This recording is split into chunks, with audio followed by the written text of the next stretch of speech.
Welcome to another really useful podcast, the Tech Podcast for Technophobes. My name is Christian Corley. I'm welcoming to this week's show Megan Ellis, a colleague from Make Use Of. How are you doing, Megan? I'm good, thanks. And yourself? Not bad. I'm working on a slightly different setup this time around. Usually what I do is use my PC for recording, and then all the links that we refer to I have on my tablet. But yesterday, my Samsung Galaxy Tab S4, which came out last year, it's not even a year old, did something weird. Basically, I sent Megan some links to show her what I thought we could be talking about this week's podcast, and she said, "Yeah, great." And I put my tablet down, and what I'd been doing is switching between Chrome and Slack in order to send the messages. I wasn't using it in split screen mode, which you can do with Samsungs. I put the tablet down, screen off, put it down, and left it. Well, 3 hours later, I came back to it, powered the tablet back on off standby, and half the screen was still showing the Slack conversation, actually, and the bottom half of the screen was basically moving at a different speed to the top half of the screen. There's a kind of a timey-wimey lag. So if I press the home button, the top half of the screen would go home, and then about 10 seconds later, the bottom half of the screen would go home. So anyway, this started annoying me. I did a couple of resets. I ended up contacting Samsung, and I've discovered that Samsung have just launched a doorstep repair service for hardware in the UK. I don't know where else they're doing this, but basically they come to your house and fix things. Oh, that's pretty cool. Yeah, so I got an email, a message from them during the night as it happens, and I'll be contacting them later on to schedule the repair of my tablet. So, if I feel like if it seems like I don't know where I am with this week's really useful podcast, more than usual, it's because I can't remember where I put my links. In this week's show, we will be discussing how you can beat Instagram bullies, add podcasts to Spotify playlists, and use Google password checkup to help you stay safe online. We'll also be finding out where you can watch classic cartoon TV shows online, what you need to know when you're going to upgrade a smartphone, 10 ways to improve the speed of your router, and how to measure distance using Google Maps and Google Earth. Let's carry on then. Cyberbullying is obviously a big thing, and it tends to congregate around social media. In 2019, July, Instagram launched new tools to combat bullying, and a small group of users were using the restrict feature, and which is now rolled out to everyone.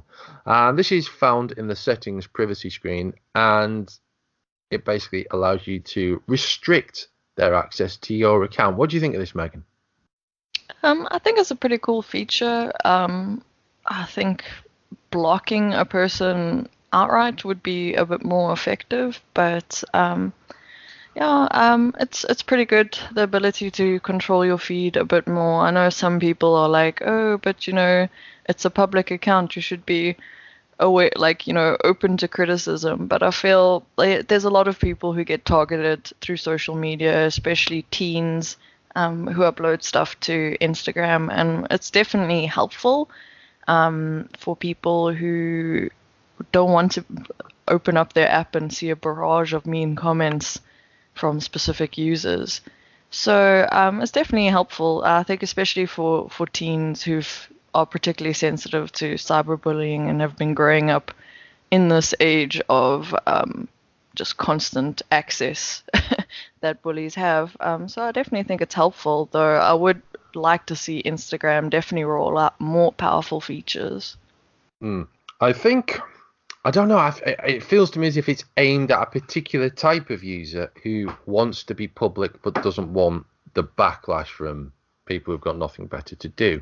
I think in most cases, especially for teens, restricting accounts to friends only is by keeping accounts private or blocking people entirely is a better option. Yeah, I definitely think sometimes, especially if it's a younger user, that's helpful. Yeah.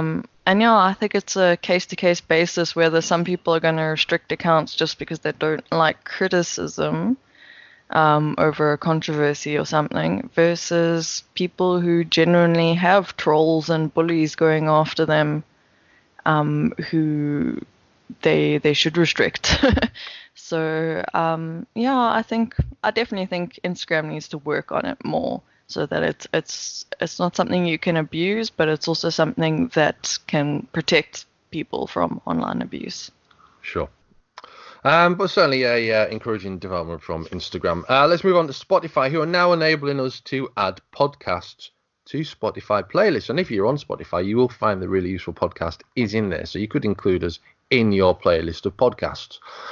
It's a cool feature, which they've announced on Twitter in the past week. To add a podcast to a Spotify playlist, you open an episode of a podcast that you want to add to the playlist, tap the three dots in the top right of the podcast episode, and tap Add to Playlist. You can then select a playlist you've already created, or tap New Playlist, name it, and tap Create. And there you have it. I don't see any reason why you wouldn't want to do that for the Really Useful Podcast, to be honest with you. Definitely. It could be if you have like a morning list that you like to go through once a week, every now and then, you can always curate things that you want to listen to throughout the day, including podcasts and some wake up morning tunes. Do you have any regular podcasts you listen to? No, I'm trying to get into podcasts, but I do too much multitasking to be able to concentrate on those Yeah, I know what you mean things. entirely. I can't do I can do video podcasts, so I sometimes have things from CNET or Wired on the TV, Mm, or through Kodi, which helps. It sometimes helps with ideas generation or makes me think about things in a different way, which is kind of useful when you're seeing things about like engineers and stuff like that. It maybe helps, or it maybe puts me in mind of something I can show the kids.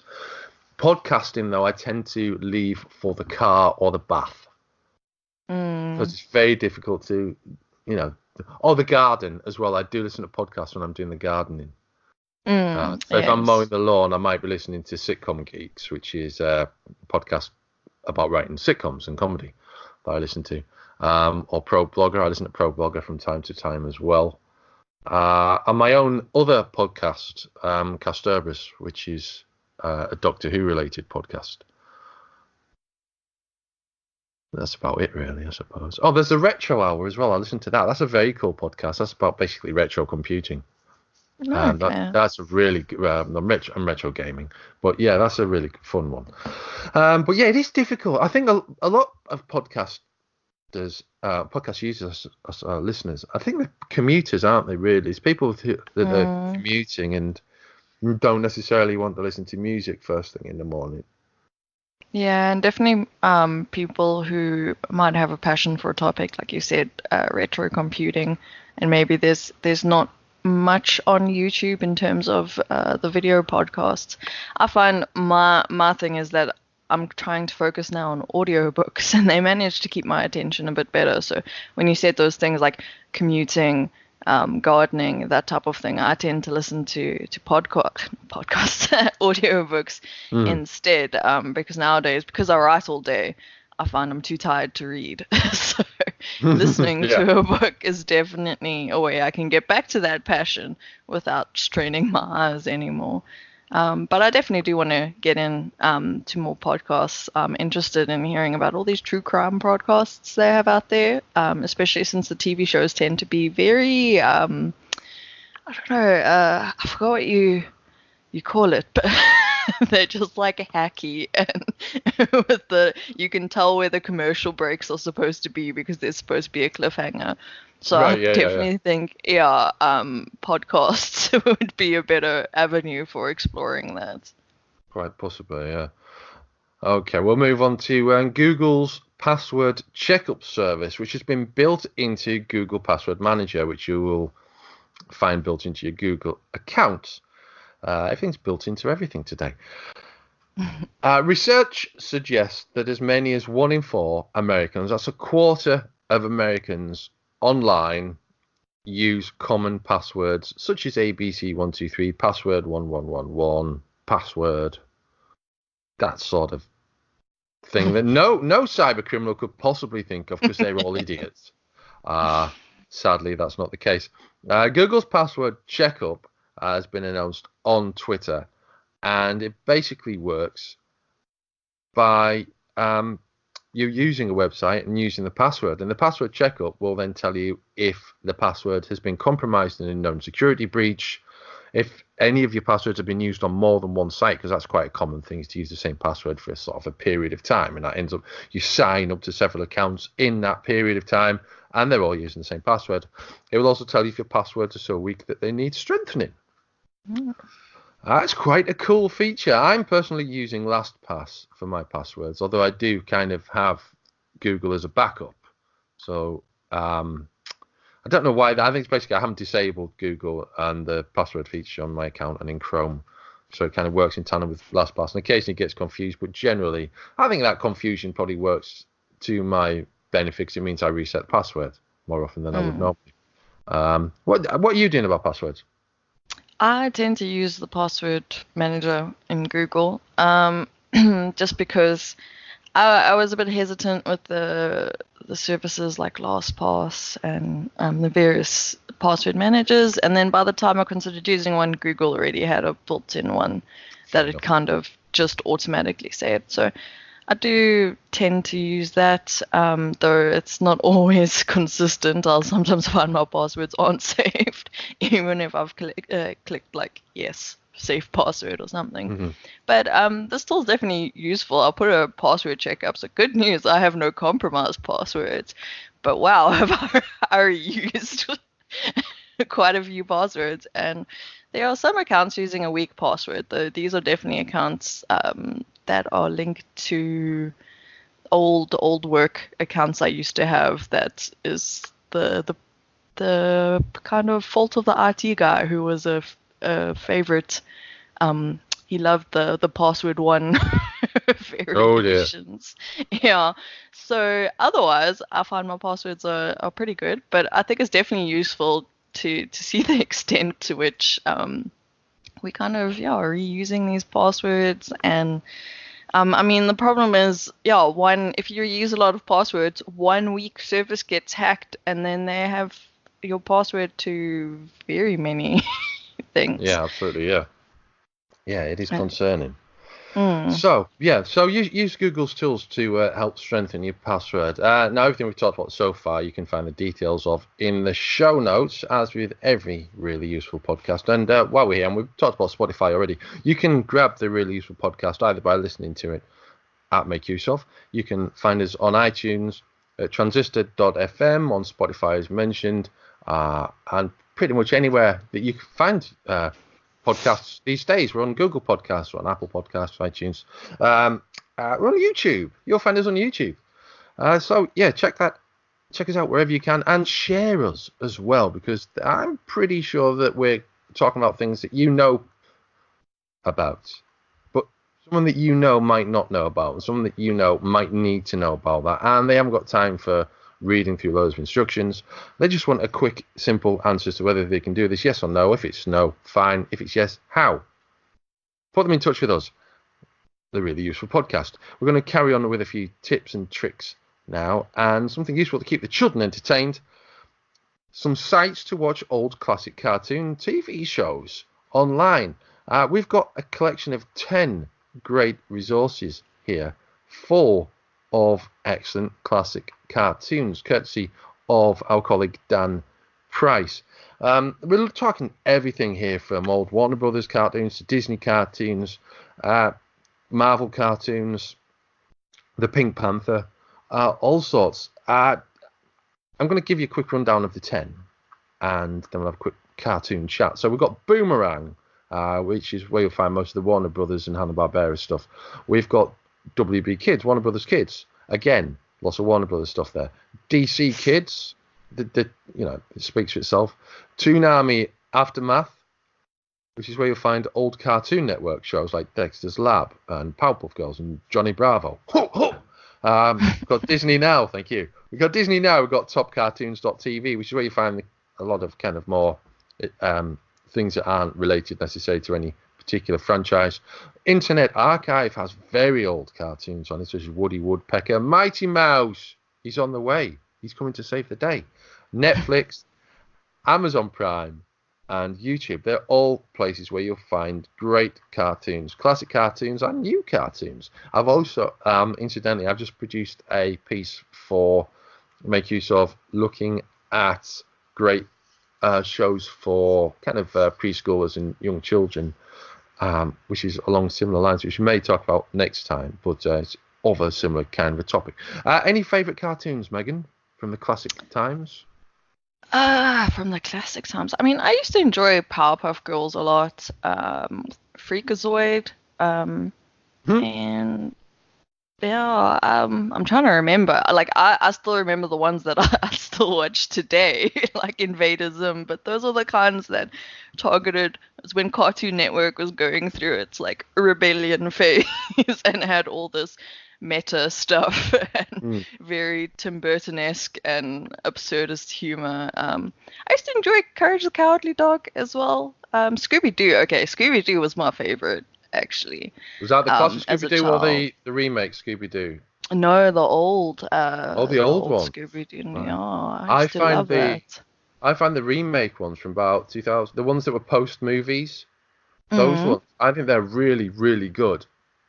so it's, I actually think kids have such, like, they can definitely benefit from a lot of the old cartoons, but they also they're spoiled for choice nowadays Oh, totally. with Yeah, yeah. the kind of things that they have. I remember as well, there was, what was that other one? Mummy's Alive, that I've been trying to find online, which is, it's difficult. Yeah, and we really, yeah, nowadays it's great for them to see the old cartoons, but also the new ones. I think are pretty cool. The especially the stuff Netflix is rebooting, and yeah, just some of the stuff. I mean, some of the stuff we used to watch as children was very odd. Hmm. Like what was that one, Biker Mice from Mars? Oh, yeah, yeah. Yeah. Which I just remember being very strange. Um, but yeah, it's definitely nice to be able to like select what you want to watch, use these services because yeah, when I was a kid, I was limited to reruns of the same stuff over and over again. Um, When I was, I've got two 8-year-olds, and mm, when I was their age, my biggest love on of cartoons was actually there's what were we talking about 83, 84. So was that one out? That one wasn't out then, no. Yeah, so Spider-Man and His Amazing Friends, which was made about 5 years earlier, mm, because things always took a long time to come from the US to the UK mm, in those days. And I tried watching one a few days ago, and it was terrible in terms of animation quality. It was really, really bad. The stories were still fun, but the mm, animation was poor, especially compared to like the current Marvel TV cartoons, which are mm. excellent. I thought Bruce would really like it, and then I watched it. I thought, Christ, I don't even like this. This is terrible. So I beat a hasty retreat from Spider-Man and His Amazing Friends, and left it secured in the old memory as a wonderful childhood experience that will never be beaten. Mm. That always happens though when you look back on old media and then you're just like, yikes. A few things that have managed to stand the test of time are things like that animation movie, The Land Before Time, Oh that yeah. type of. But when I went back to Dragonheart, whew, the acting in was terrible. But yeah, I definitely think it's nice to have a good mix of the old and the new for kids. Because some, especially those, some of the older cartoons had some great stuff for the adults to enjoy as well. Um, and then yeah, depending on your kid's mood or specific personality, they might be into some of the darker cartoons of the old ages, like Maybe. Courage the Cowardly Dog and Invadism and that type of thing. Oh, we're getting biographical now. Okay, autobiographical. Okay. Let's move on. Megan, you've been looking at 5 questions that you should ask yourself before upgrading a smartphone, haven't you? Yes. So So I'm that planning was to upgrade. So why don't yes. you hit me with these things? What do I need to check? So firstly, the biggest thing, does your budget allow for a new smartphone upgrade? Yes, it does. Well, that's a good thing because currently, with a lot of the $1,000 phones out there, people are kind of taking out extra credit and monthly payments that they don't need. Um, and yeah, that's the second thing you need to ask. Has new smartphone tech advanced enough from your current smartphone? Probably not. So that's a big thing because we're kind of locked into the upgrade cycle now, that you get with, I mean, the phones are coming out whether or not they've made real developments or not. There's a release window they have to follow, and especially you'll see there's some kind of like very tiny differences between something like the S8 and the S9, the Galaxy S8 and the Galaxy S9, where a lot of people feel it doesn't necessarily justify the upgrade, but you're pressured into it because it's the newest, hottest thing. And I think especially for iPhone users, you need to definitely check whether on paper there there has been enough of progress, basically, because you don't want to be sold on marketing about this great new phone, and it turns out in reality it's not much different than the last thing. And then 3, does your smartphone contract need reviewing? Yes, it does. Yes. So that's a big thing because sometimes we might be a bit lazy to upgrade and we might be like, oh, I'll sit with my same device. But if data rates have changed, if plans include a lot more of your like SMS limits, talk minutes, that kind of thing, it definitely makes sense to upgrade your contract, or even move to a SIM-only contract.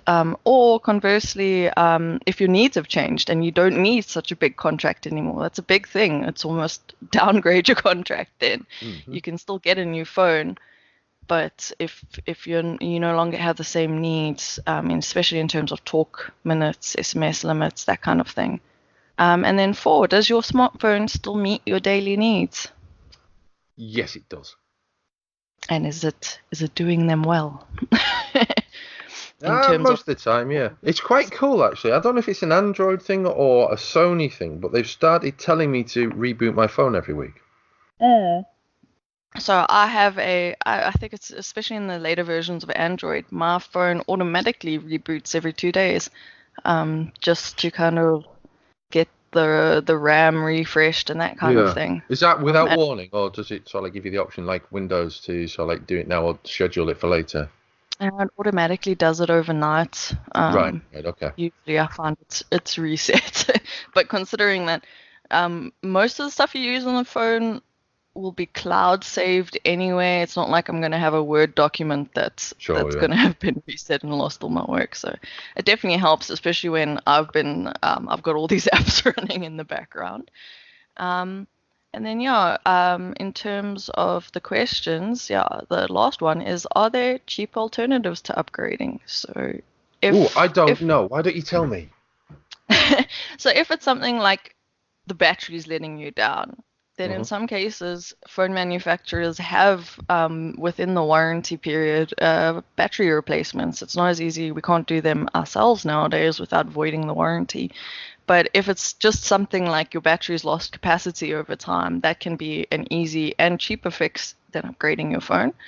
And then, especially if it's just something that needs repairing, or there's not enough storage. But if you have expandable storage, a lot of these are small fixes. So you should only consider upgrading your phone when, or in my opinion, when your phone stops doing the things you need it to do. So if the cameras are like becoming outdated and you need a high performance smartphone camera for things like if you're an influencer on social media and you need to take great pics, or if your phone, like I said, if your phone battery is degraded and you don't really have that option to replace your battery, or if the whole thing's just slowing down and the various fixes you have that you can speed up your phone just aren't working anymore, then sure, go ahead and upgrade.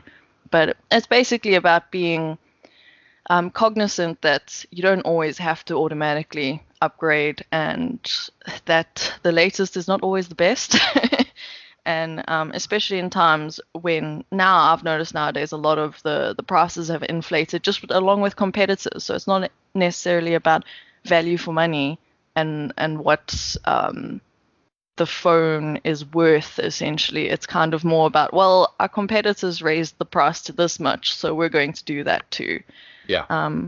So yeah, you don't always have to upgrade. Sometimes sitting with a phone for a little longer, waiting for something better, especially one that's advanced a lot, can be worth it. Totally. Excellent tips there from Megan. Do check that out in the show notes, especially if you're planning on upgrading in the near future. I have been planning to upgrade, and now I'm completely uncertain whether I want to.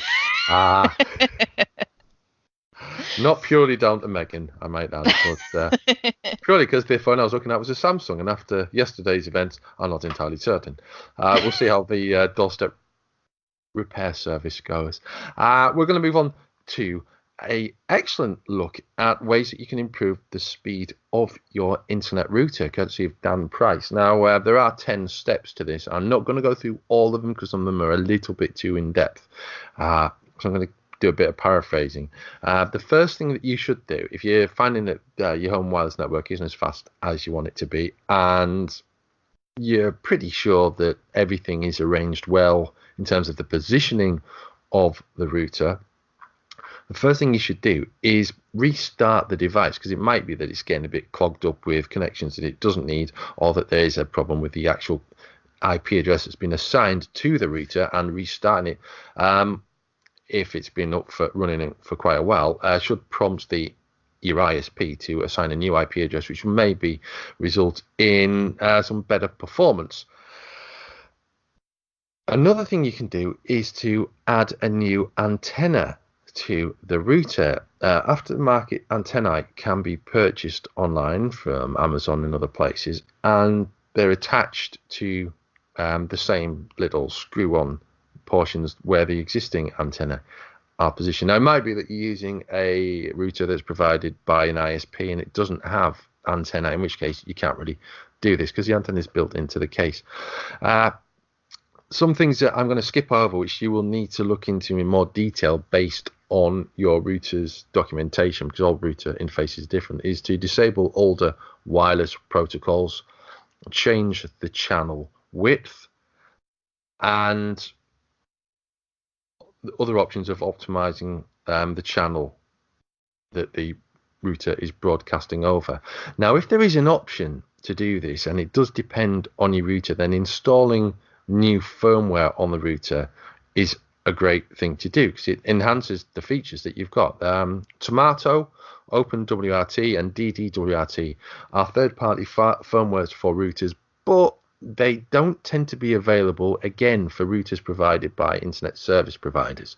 So you'll need to research whether or not your router is compatible with those firmwares. If it is, then it's pretty much a straightforward task of copying the firmware to a USB stick, connecting that to the router, and restarting the device and going from there.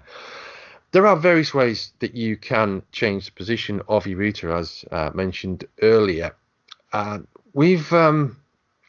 try and get this in the show notes as well. We once produced an article called Wireless Feng Shui, in which the idea was to find the optimum position for the router in your house. And that works wonders. For example, my router is positioned so it's perfect for use downstairs. It's not so good for use upstairs. My dad is the complete opposite. Okay, so he's got a router in his office on a desk behind his computer on an external wall of the house, facing into about quarter of the rest of the house. So I can park my car outside the house and get a great signal. I can be downstairs in the living room waiting for Amazon Prime to come through the Fire Stick, and it's going to be like 30 seconds, maybe a minute, waiting for the data to hit the Fire Stick. It's so annoying. So yeah, optimum router location could potentially resolve your problems with internet speed from your router completely, but it's finding that optimum position. So experimenting with router location is really important.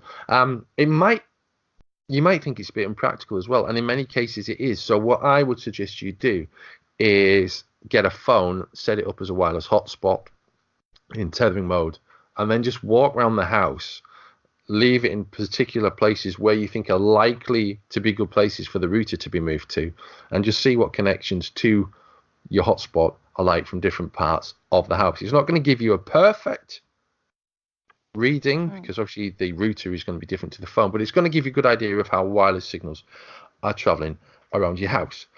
So that's that. Yeah, and check the full list in the show notes. I think you'll be quite interested and impressed by the various things that you can do to improve the speed of your router. And I say, just restarting it is always a good option. And we're going to move on now to our final tip today, which is courtesy of Megan, which is how to measure area and distance in Google Maps and Google Earth. This is something I find myself trying to do the other day. I was trying to work out the distance between 2 points on Google Maps and realized that unless I was just putting in, and it was a crow flies distance, it was easy to get the distance with, by road, but I didn't need that. So what's this all about? How do we do this? Well, Google's actually made it much easier than they used to in the past. So essentially, when it comes to Google Maps, measuring distance and area is essentially process of right-clicking, selecting measure distance, and then selecting your points. So you can choose just A to B as the crow flies type of thing, or you can add multiple points along a route, say a hiking trail or something, to get a much more precise type of measurements. And as soon as you essentially close a loop or an area, it automatically will calculate the area for you. So as soon as you join back to your first point, it automatically does the calculation, which is really useful, and it provides it both in kilometers and in miles. And you can do it for large areas or smaller areas. It's just basically how precise you want. It's when you get to Google Earth that things are a little bit more complex, because Google Earth is a much more powerful tool. It's standalone software versus Chrome or browser-based software. And that's essentially where you can get just much more precise things. But again, in your menu in Google Earth, there's a standalone icon that's for measuring distance and area. So it's not nearly as complex as it used to be. You click on that, and then you click your different points, and it does a real-time update of the distance. You can also convert it. You'll get a pop-up, and you can convert it to different measurement units. And again, as soon as you close the shape, it will calculate area for you.